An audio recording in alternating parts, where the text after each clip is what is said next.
Olá, alunos do sexto ano, tudo bem com vocês? Estamos aqui para mais uma aula de geografia. Pegue o seu livrinho, tá? E vamos estudar.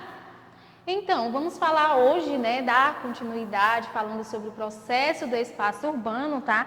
E pegue o seu livrinho aí na página 208, que nós vamos falar sobre comércio e prestação de serviços, tá bom?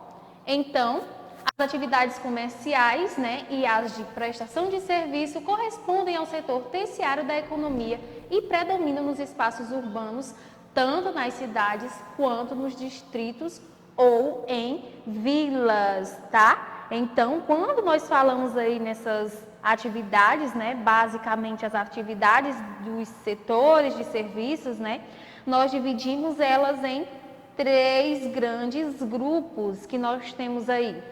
Setor de serviço básico, temos trabalho doméstico, artesanal, não é isso? E quando falamos em setores, de serviço superior, já temos aí finanças, isso? Saúde, educação, onde vão ser aí necessários uma qualificação, um pouquinho maior, diferente desse serviço básico.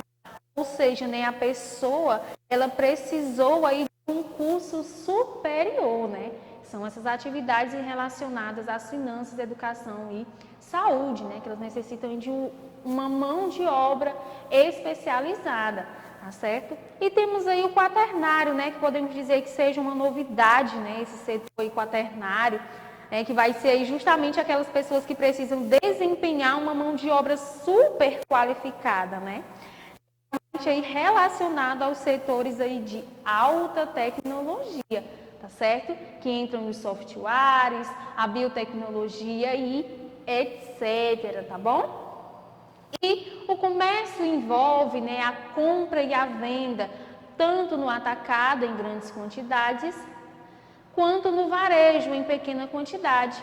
A prestação de serviço envolve uma diversidade significativa de atividades, mas nem todas são facilmente mensuradas, tá?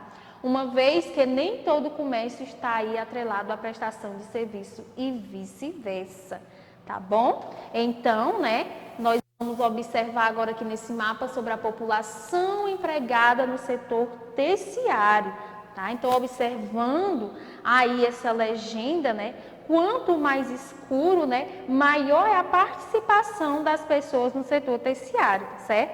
Por exemplo, nós podemos pegar os Estados Unidos, muitos países aí europeus, que são aí considerados, que tem aí a maior participação, quanto mais escuro, mais essas pessoas vão aí participando nesse setor terciário, isso de acordo com porcentagem, tá certo? E temos, alguns países intermediários, como vemos aí o caso de Brasil e Rússia, tá certo?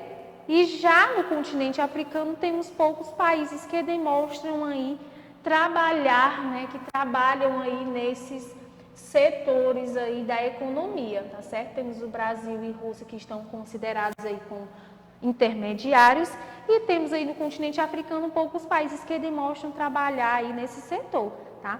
Nós conhecemos bem aí que o continente africano, tem o seu nível de desenvolvimento muito atrasado e uma parte muito significativa aí da população não trabalham, ainda nem chegaram na indústria, estão aí mais na agricultura ainda, tá certo?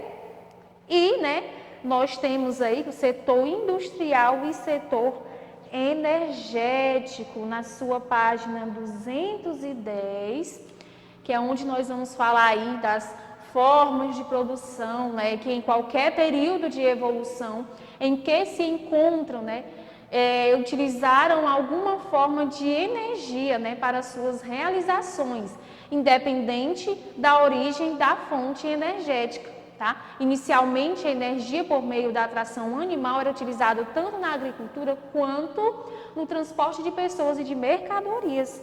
Tá? Então, com a evolução industrial, outras fontes de energias foram incorporadas ao processo produtivo e aos meios de transporte. Com a evolução tecnológica, houve aí a diversificação das fontes de energia, trabalhos tradicionais e alternativas, né? O que deixou o processo produtivo mais eficiente, tá? E o setor industrial tem relacionamento direto e constante com o setor energético, pois o processo de produção depende significativamente das fontes de energia.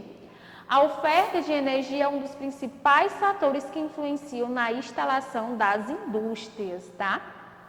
Então, vamos observar os gráficos aí a seguir, que apresentam a oferta e o consumo de energia no mundo. Então, observem bem a relação direta que existe entre as fontes de energia. Vejamos bem aí, uma relação que nós temos bem direta entre essas duas produções, né? Que nós temos entre a fonte de energia e a indústria. Veja só. O setor industrial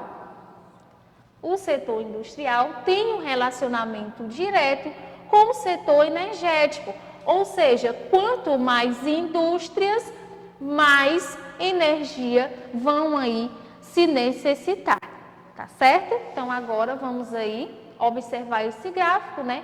Nós temos aí a oferta energética mundial em 2015 e o consumo energético mundial em 2015. Então, esses gráficos são diferentes porque um é da oferta energética e o outro é do consumo, que temos aí, né, que se destaca na porcentagem, o petróleo, não é isso? Em segundo, aí nós temos a hidroelétrica, logo mais nós temos o gás natural, carvão mineral, os combustíveis, tá? E aí temos, entre outros também, já falando aí nesse consumo, certo? Nessa oferta também há o destaque aí para o petróleo, como podemos observar, né? E em segundo nós temos o carvão, né? Isso que tem aí, inclui, né, essas atividades aí, essas ofertas que nós temos, né? Então daí nós vemos, né, essa relação que tem entre a energia, é isso, e as indústrias, né? Quanto mais nós vamos aí abrindo mais empresas, as indústrias vão crescendo, mais vai se necessitando dessa energia elétrica, certo? Então, daí nós vemos a relação entre a industrialização, né, e a energia.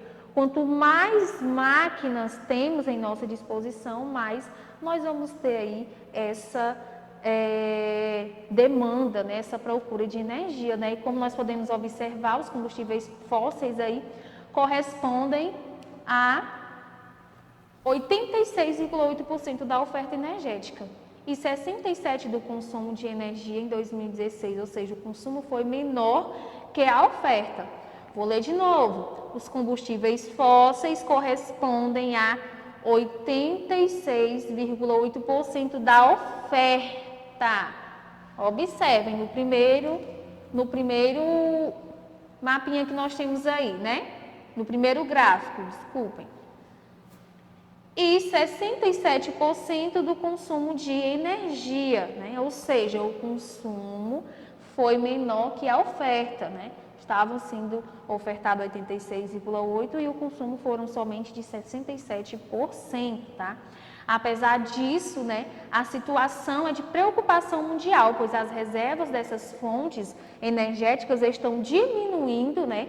E elas não se renovam no tempo civil, certo? Especialistas arriscam que as reservas desses recursos naturais não renováveis irão durar pouco mais de 40 anos, caso o consumo continue aí crescendo, tá? Então, diversos estudos apontam aí a necessidade de substituição dessas fontes energéticas por fontes renováveis para que as atividades produtivas possam ir se adequando até substituir essas demandas.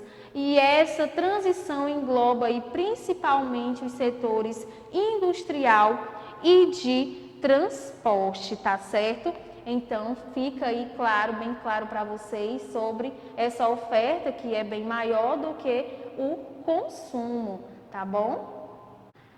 Então, gente, nós vamos terminar nossa aula por aqui, tá? Espero que vocês tenham entendido. Nos vemos na próxima aula do Meet. Um beijo para todos vocês. Tchau!